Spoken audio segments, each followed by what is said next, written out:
What's up, humans, and welcome to a new Psicoactivo. Happy Friday, everybody. Okay, I was planning on doing this video, but first I wanted permission from the person who conducted this interview because some of the revelations that are spoken about here are very concerning to people who are interested in the interdimensional hypothesis. And we're going to talk about a PhD level doctor, Dr. Astrid Stuckelberger, who is a scientist and a writer from the University of Geneva in Switzerland. She has multiple quotations in scientific papers, and she has been making claims for a little while about CERN and what actually goes on there. CERN is where the Large Hadron Collider is in Switzerland. And there's always been a lot of lore related to CERN, a lot of urban legends.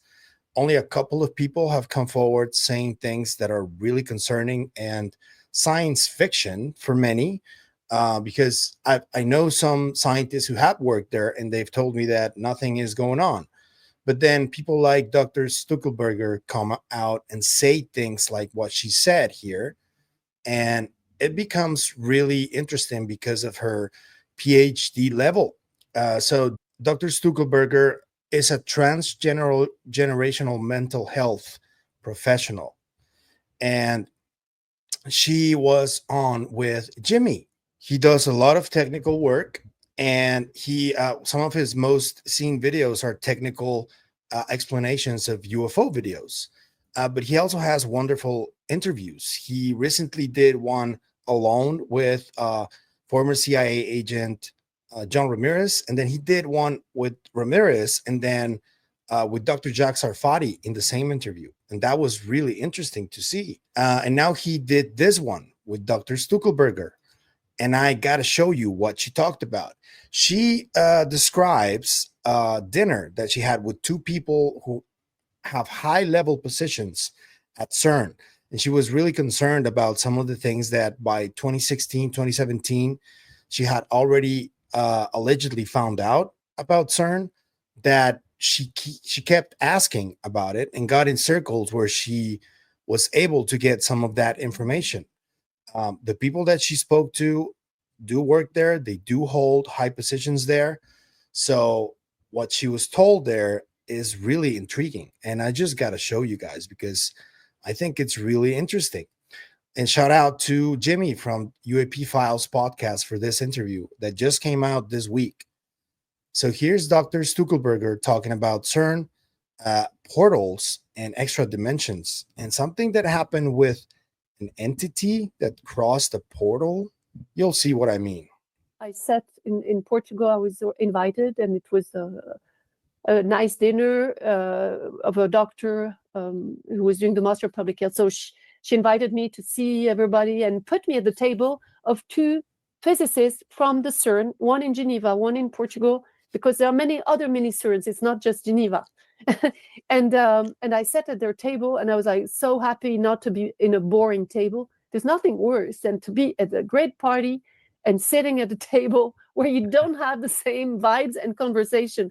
So I was in the middle of the two, and I kept on as much as I could, because we were 8 at the table, talking about what intrigued me.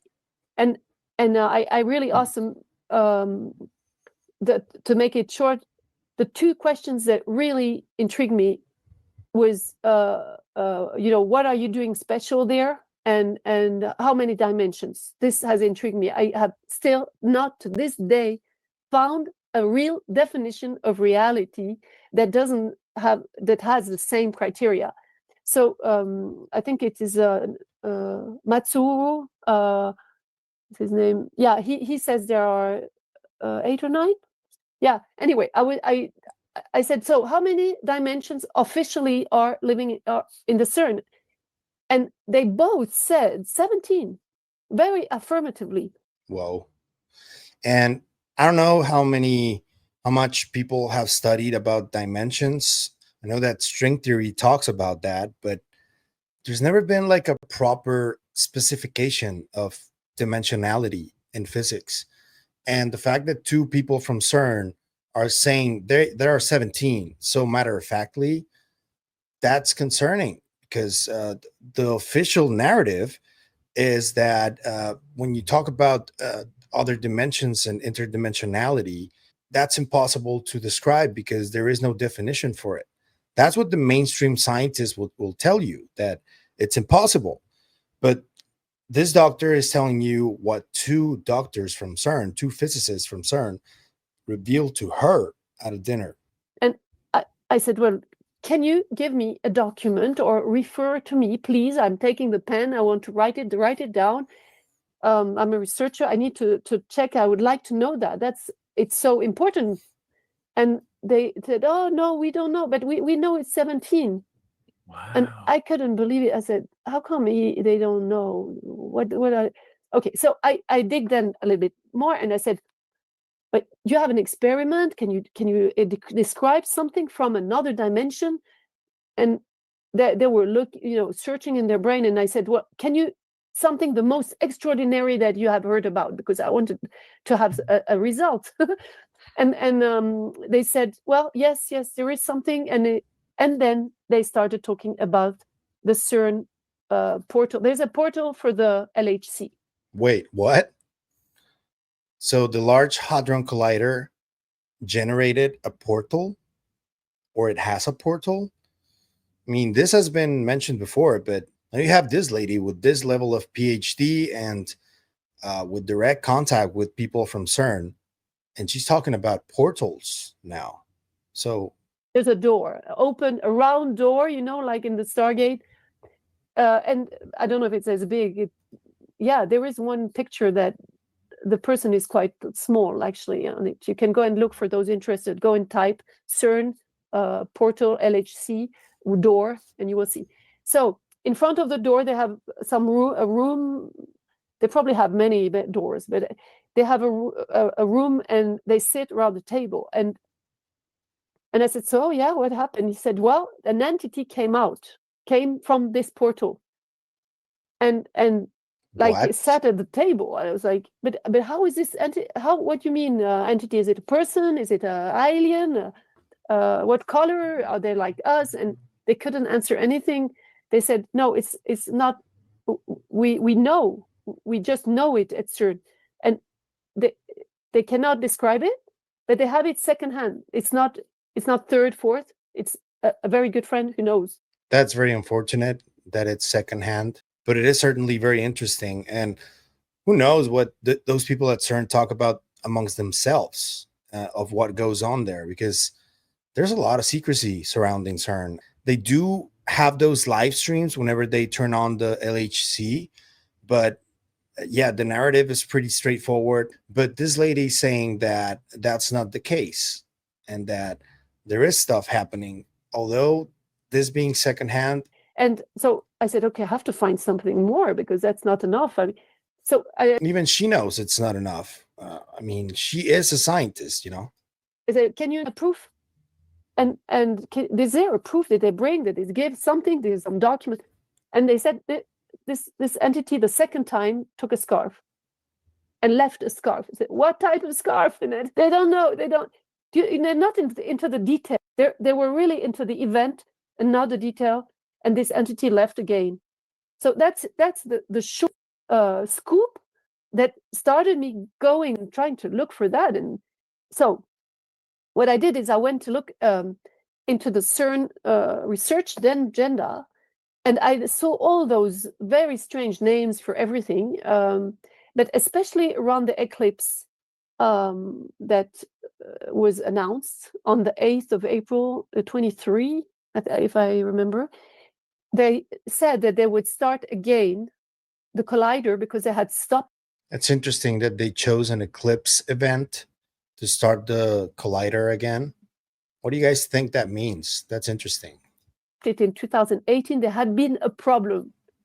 So very strange, there was a problem. But they started it again, and I thought maybe there's something strange going on because we are in a war for me. We are in either it's still the World War II, either it's another war, but it's a war of another dimension.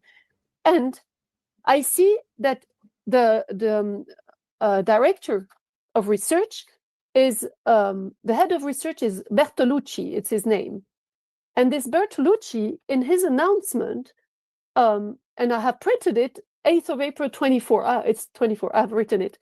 This director of CERN is telling that, he says, I read it because I don't think you can find it. It's like if you find it in the dark net, if you have to look for it.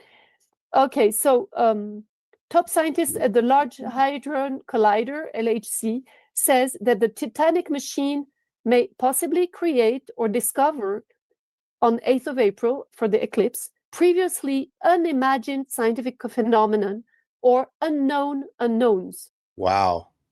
So that's a quote directly from the CERN director. What would he mean when he says unknown unknowns? That's intriguing. For instance, an extra dimension. So that would be 18 then. So, and they quote Sergio Bertolucci, the head of research, who says, out of this door might come something, or we might send something through it. His name is Sergio Bertolucci, Bertolucci, so you can find, who is Director for Research and Scientific Computing. It's important, there is a computing element in all this at CERN, briefing reporters. And then they keep on talking, and at the end they say, wait, I have to find this because it's crazy how you think that, yeah, of course, adds Bertolucci, after this, okay, no, Dr. later got in touch to confirm that, yes, indeed, there would be an open door, but that even with the power of the LHC at his disposal, he would only be able to hold it open a very tiny lapse of time, 10 to 26 seconds, but during that infinitesimal amount of time, we will be able to peer into this open door, either by getting something out of it or sending something into it. Of course, adds Bertolucci, after this tiny moment, the door would again shut, bringing us back to our normal 4-dimensional world. It would be a major leap in our vision of nature, although of no practical use. That's not sure. For the time being, at least. Why does she say it's not true? That's interesting. And of course, there would be no risk to the stability of our world. And that's the end of the press release. So I'm just going to leave you with that. I'm not going to play the whole thing, obviously, because I want you to go to Jimmy's channel and check out the entire interview. It was really interesting. Something that did jump out to me was that this doctor does deal a lot more with terms of consciousness and spirituality and all that. And there's been people who have criticized her for that. And I was talking to Jimmy and I told him it's really unfortunate that people like to conflate the term spirituality with either religious belief or dogma in any way. I think that they're not the same thing. And Jimmy agreed. And the entire conversation is really interesting, but I thought I shared this part with you because I think it's a really interesting claim that obviously we need more proof of, preferably firsthand witnesses. But just let me know, what do you think goes on at CERN? Do you think that what this doctor was told is true? Do you think it may be misinformation? Let me know. And have you seen the Netflix show, The Three Body Problem? That one talks about a little bit about scientists at CERN that are starting to make contact with some sort of non-human intelligence. It's really interesting, and it just gave me vibes of that show when I heard the doctor speaking. It just made me imagine what could go on in there, and about this entity that went through an alleged portal and took a scarf with it. That's a weird claim to make. But let me know what you think. I found this really interesting. I thought I'd share it with you. Go check out UAP Files. It's wonderful work from Jimmy. And let me know what you think. If you like the content you see, I'm going to ask you to like, share, comment, subscribe, and hit the bell icon. That's all you need to do in order to help us, but it is what helps us the most. So thank you for helping. But if you want to support us in any other way, there's a few links down there you can choose from. You can become a member on YouTube, or you can support us through KGRA. Anything you choose to do is always appreciated. So thank you.